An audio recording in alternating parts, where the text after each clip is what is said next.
The special product we want to spotlight today is Mathchops. Let's meet our special guest, Mike McGibbon. Welcome, Mike. Oh, Mike and Amy, thanks for having me. So, Mike, we're so happy to have you here and to learn more about this awesome resource, Mathchops. Tell us a little bit about what's the story? Where did it all get started? Well, it all started with a problem. I could tell that the same questions were showing up over and over, different numbers, different setup, and I knew what kinds of questions I wanted my students to work on. I basically wanted the ones that they hadn't mastered yet, but that I thought they could master pretty quickly. The problem was that it was a different set of questions for every student, and that set was changing over time. They'd learn certain things, they forget others. So, I tried to solve this with flashcards, and it worked okay, but it was just a ton of work for me. Kids hated reviewing them. I had to burn a lot of session time just to see if they actually had reviewed them, because sometimes they would just memorize the answer. And I just thought, I really wish there was a computer program that had a bank of these questions. It would change the numbers every time so that if a student got it right, I knew they really knew how to do it. And it would pick the best ones for the student to answer based on their previous answers. And maybe it could even make it more fun by putting it in games. So I was super excited about this, but I didn't have the coding ability to implement this myself. And it took me actually a couple of years to find John Bedard, who actually my wife knew kind of through a friend. He was working on the initial Google Classroom team at the time. And we started just working on it for fun after work.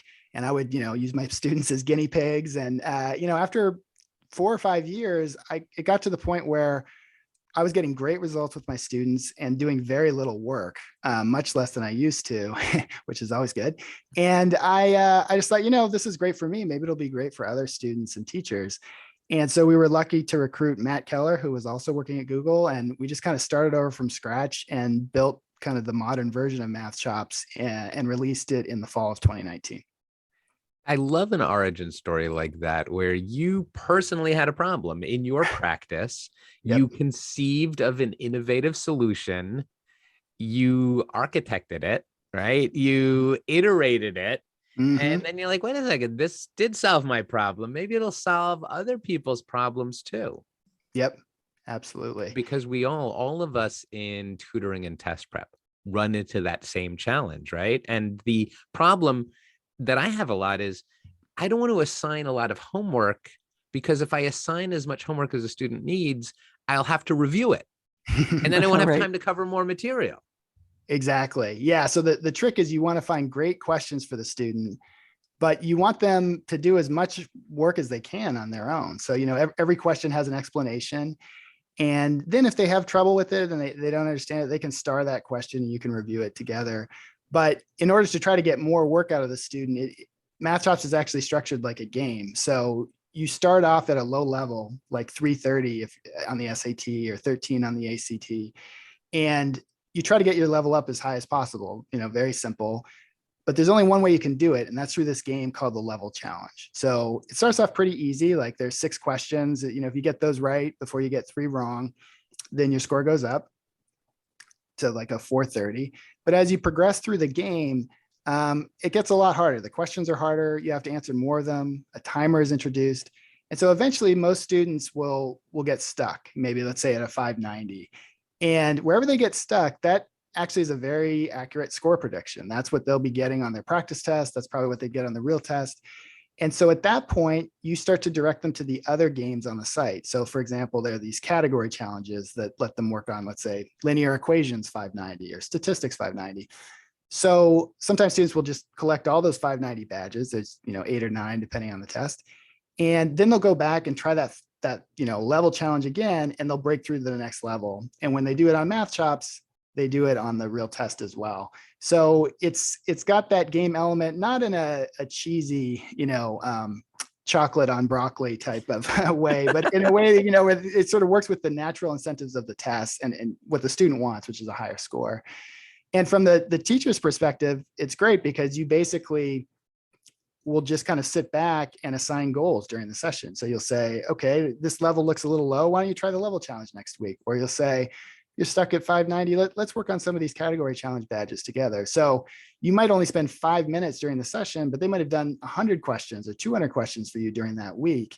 And then if you want to spend more time, if you realize they don't know systems of equations or something like that, you can make quizzes on the spot with Mathchops. You can play games that kind of work on the different concepts they're having trouble with. You can make a game out of missed questions that changes the numbers. So it's a very flexible tool. So I hear you saying you can do this, you can do that.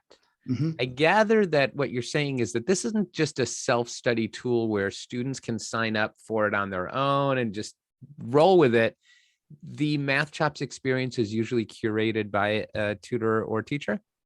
Yes, I mean, if the student wants to self-study, they can, but the typical arrangement is that a tutor will sign up a student and assign, a game or, level challenge or the category challenges. And you can even, create a quiz and assign it in a traditional way where you handpick the questions, but you tend to get more work out of the students if you set a goal for them. So if you say, get these 4 badges this week, and then you're really working together as a team. You have a shared goal. They go off and do as much work as they can. And then during the session, you focus on whatever they had trouble with. So what are you finding? Who's using Mathchops now? Obviously, like Mike just said, it can be tutors monitoring. Are you seeing lots of students, and what's the age range that students who can use Mathchops? So tell us more about kind of the demographics of a Mathchops user. Yeah, good question. So it covers the SAT and the ACT, also ISEE and SSAT, and it covers all those levels, lower, middle, and upper. And then for math enrichment, it really would support anybody who's just trying to improve core skills from 4th grade through high school. And then for older students, it could either be a self-studier or a tutor who signs them up. A lot of times with younger students, it'll either be a parent or a student. A 5th grader is not going to sign up for Mathchops on their own usually. Yeah, so that's the most common. Those are the most common cases. So what are the range of math topics we're talking about being covered? Obviously, you're giving us a spread of ages, but I'm curious, could you define what areas of math students are going to be able to get practice with work on Mathchops? Well, yeah, I mean, so if you're talking about SAT and ACT, it's very closely aligned to the actual tests. I actually go through every single test that's released and I analyze the most common problem types. So anything that shows up more than 2 or 3 times on a real test within a sort of 10 test period is very likely going to be on Mathchops in some form. What that means in terms of, just core skill, at the 4th grade level, you'd be talking about, fractions, decimals, and then, in high school, you get up to linear equations and quadratic equations. But maybe a good way to think of it is if you were living in Texas and then you transferred to California as a student, and, the school just wanted to assess your general level. And, they don't know, well, did you cover box and whisker plots? Maybe, I don't know, but you definitely covered fractions, right? So all those really core skills that they would want you to know are going to be there at that grade level. I want to go back and point out that a lot of the analyses that you do, Mike, are so valuable. You share them generously with a lot of us in test prep about, what are the most commonly tested or the high priority topics on the SAT math section, the ACT math section. Really valuable information. And it's great to see that Mathchops is a tool that reflects the tests as they are right now, not as in so many cases as they were 5 years ago or 10 years ago. Yep. And it's constantly updated. I mean, if a TIR comes out for the ACT and I realize, this is the 3rd test in a row that's had subtracting matrices on it, then it's going to go into the database.